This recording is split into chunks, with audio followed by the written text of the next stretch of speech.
In August 1947, as the Union Jack was lowered for the final time over the Viceroy's house in New Delhi, the British Empire congratulated itself on a peaceful transfer of power. India was declared free. The Raj was over. But beneath the fireworks, speeches, and carefully staged ceremonies, there was a silence that told a different story. India did not emerge from 2 centuries of British rule poor by accident. It emerged emptied. When the British arrived in the mid-18th century, India accounted for nearly a quarter of the world's economy. Its textile cities clothed Europe. Its agricultural surplus fed continents. Its artisans, merchants, and bankers operated within one of the most sophisticated economic systems on earth. When the British left, India inherited famine, debt, shattered industry, and an economy designed to serve someone else. This is not the story of conquest by armies alone. It is the story of conquest by ledgers. Railways celebrated as gifts of progress, taxes described as modernization, trade policies framed as efficiency, each praised as order, each quietly extracting wealth. For nearly 200 years, Britain ruled India, not primarily as a colony to be developed, but as a balance sheet to be optimized. Indian labor funded British wars. Indian taxes underwrote British administration. Indian raw materials fueled British factories. While Indian industries were systematically dismantled, by the time independence arrived, India was politically free, but economically crippled. And the most devastating truth is this: the system that bankrupted India was not chaotic. It was precise, legal, deliberate. This is the story of how an empire didn't just rule a country, it reprogrammed its economy to drain itself. To understand how this happened, we must strip away the myths of benevolent governance and civilizing missions, and look instead at the cold mechanics of imperial finance. Because the British Raj did not collapse India with brutality alone. It collapsed India by making exploitation look like administration and poverty look like destiny. To understand how India was bankrupted, you must first understand how the British defined rule. The British Raj was not built to develop India. It was built to extract from it efficiently, predictably, and permanently. From the very beginning, British administration in India was structured around one central goal: turning India's vast population, land, and productivity into a reliable source of revenue for the imperial state. Not revenue to be reinvested locally, but revenue to be transferred outward. The mechanism was taxation. Under Mughal rule, land revenue was flexible, negotiated, and adjusted to harvest conditions. Under British rule, it became rigid, monetized, and relentless. Taxes were no longer paid in kind. They were paid in cash and fixed schedules, regardless of drought, famine, or war. This single change forced millions of Indian peasants into the market economy under the worst possible terms. Farmers who had once survived on subsistence now had to sell crops at whatever price. British-controlled markets offered simply to meet tax deadlines. Miss the payment, and the consequences were brutal. Land seizure, debt bondage, forced auctions. By the mid-19th century, vast areas of India were trapped in a cycle where peasants worked not to survive, but to service taxes imposed by a foreign state. But taxation was only the first layer. The real drain came from what British officials called home charges. India paid for the salaries of British administrators.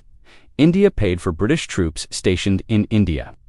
India paid pensions for retired officials living comfortably in England.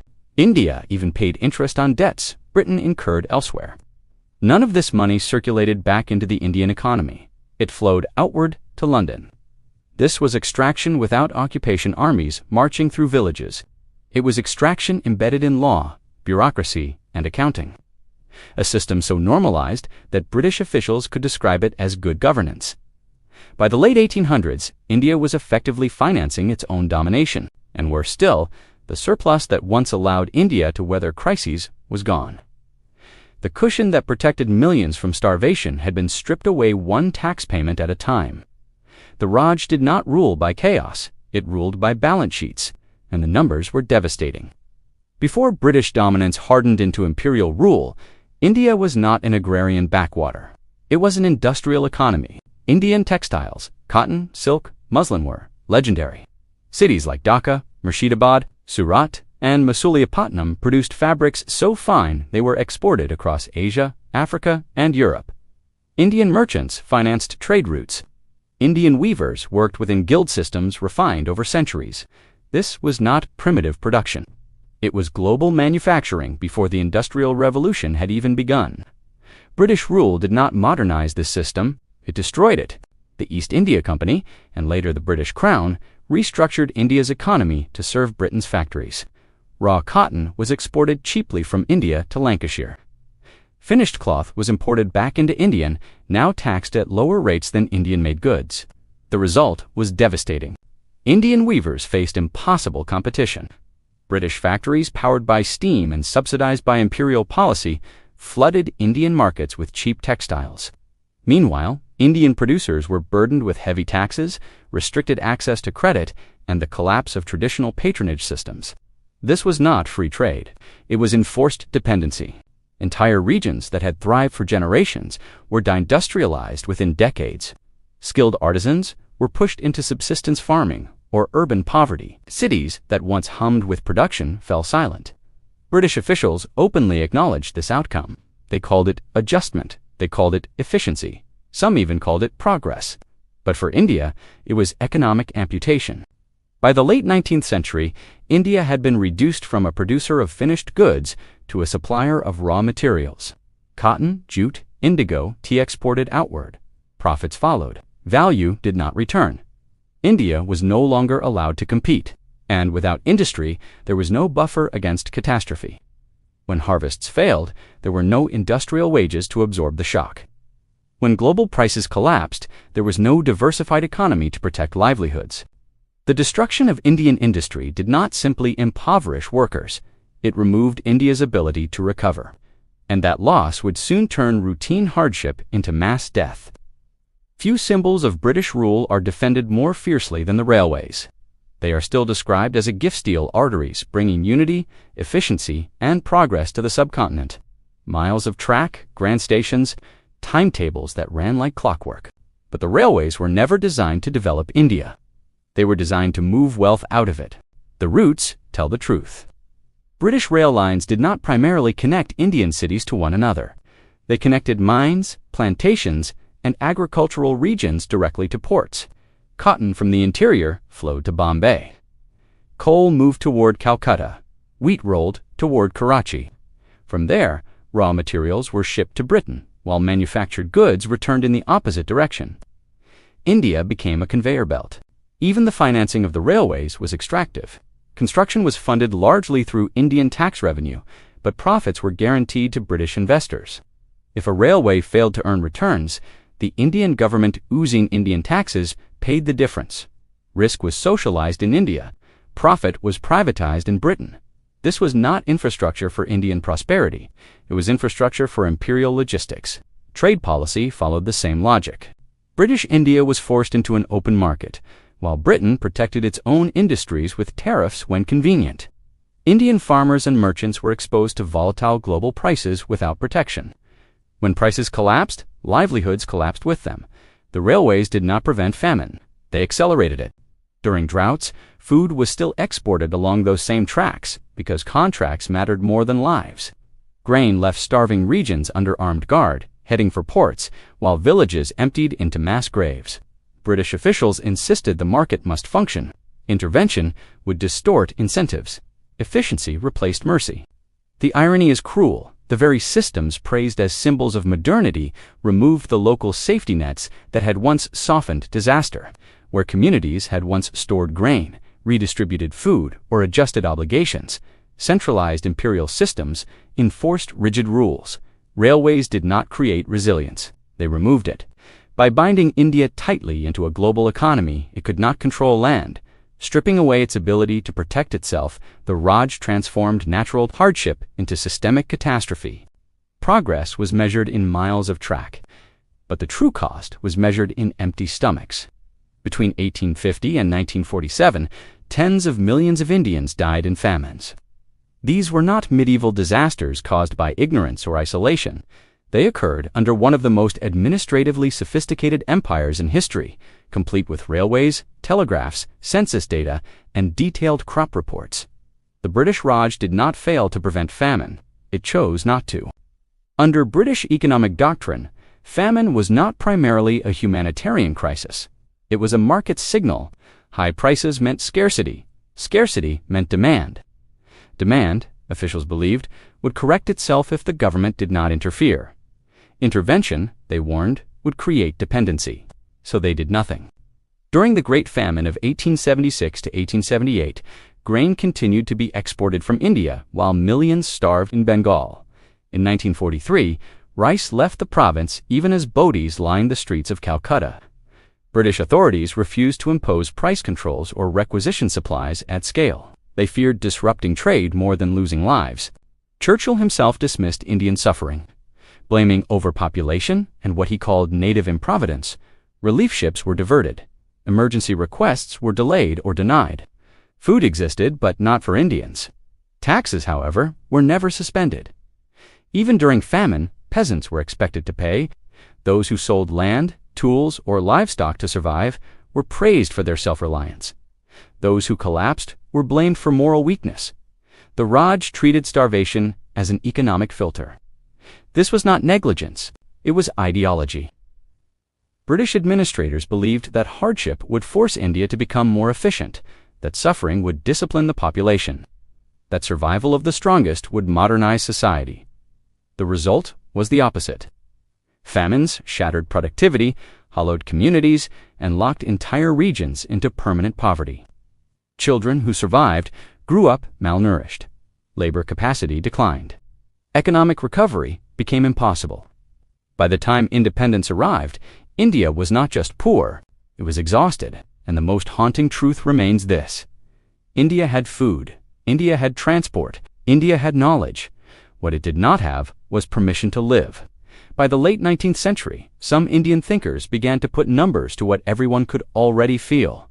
India was not merely poor, it was being drained.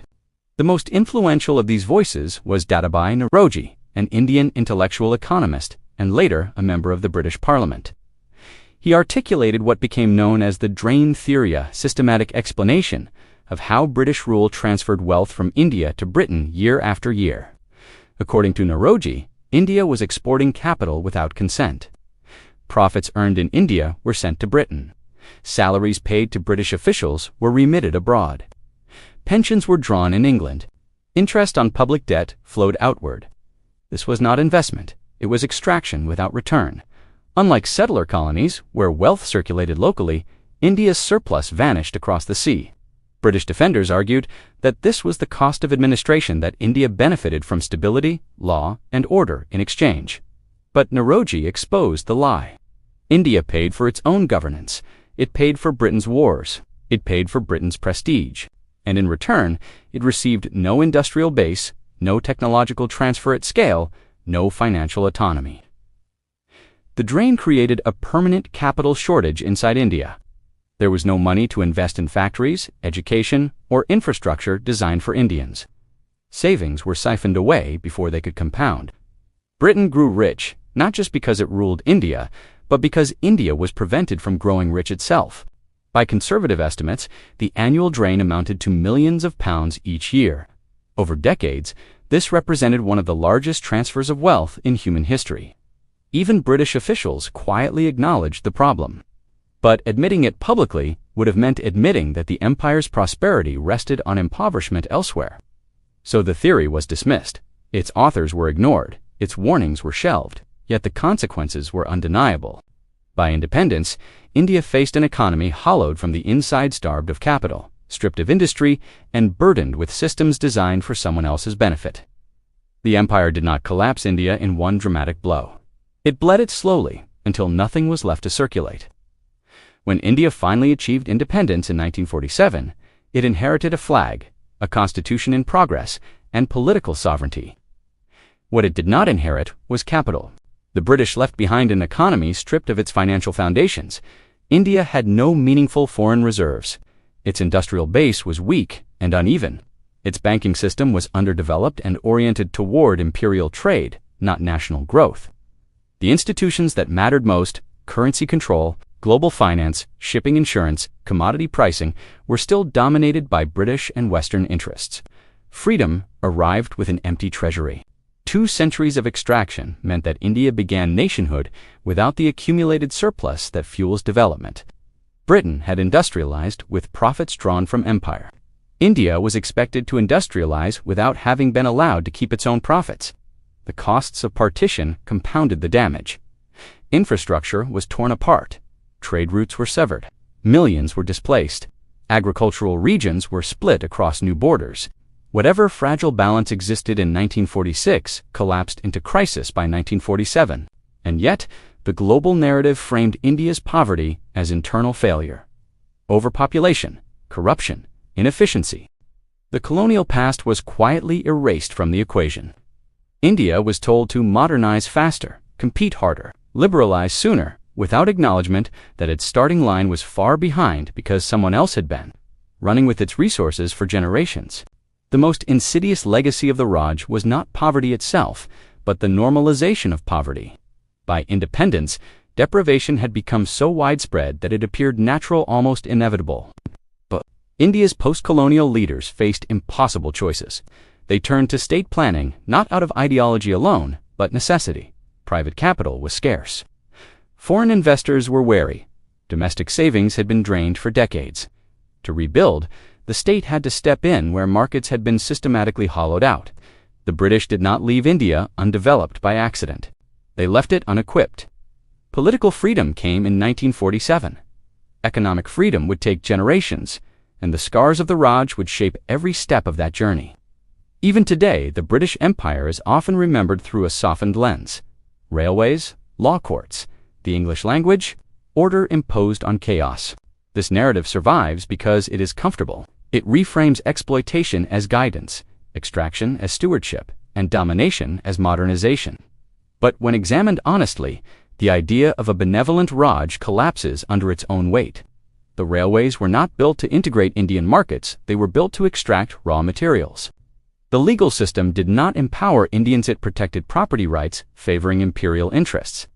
English education did not uplift the masses, it trained a small administrative class to run the machinery of extraction more efficiently. Every so-called benefit served a larger purpose: control.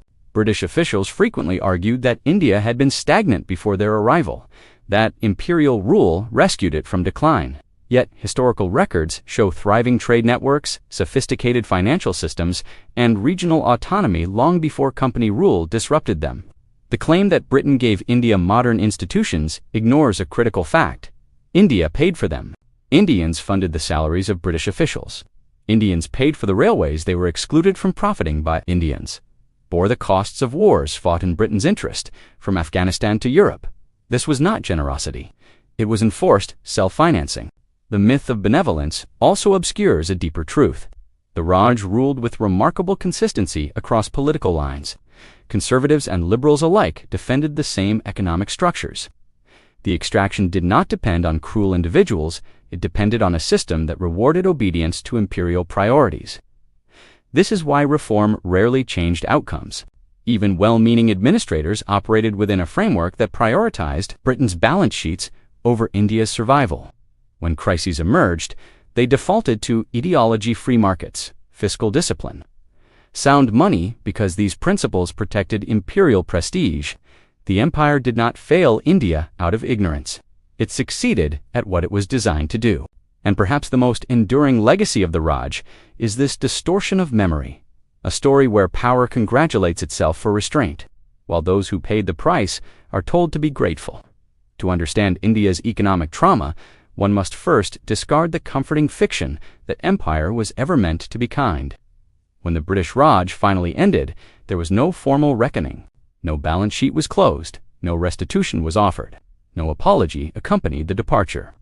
The empire simply left after, ensuring that the costs of its rule would remain embedded in India's future.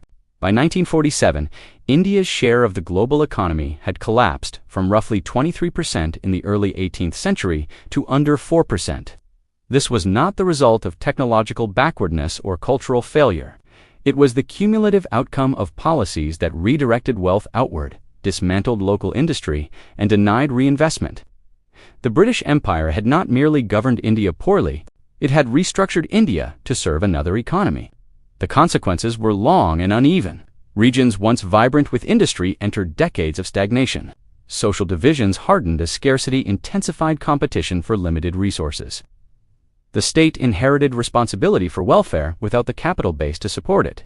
Political independence arrived, burdened by economic fragility. And yet, the global conversation moved on. Britain rebuilt after World War II using Marshall Plan aid. Its imperial extraction faded into history books. India, meanwhile, was judged by the outcomes of a system it had not designed and punished for struggling under its weight. This is the quiet violence of economic empire when exploitation ends, but its effects do not. The British Raj did not collapse India overnight. It slowed its future, forcing generations to begin from behind. It replaced organic growth with dependency, resilience with vulnerability, and self-sufficiency with imposed scarcity. And perhaps the most telling detail of all is this. The moment Britain abandoned rigid economic orthodoxy during its own crisis it recovered. India was never afforded that flexibility under imperial rule. The lesson is not merely historical, it is universal. When a nation is forced to prioritize symbols, currency, prestige, imperial status over human well-being, the damage lasts far longer than the regime that caused it. The British Raj is often remembered as an empire that brought order. But history's final accounting tells a different story.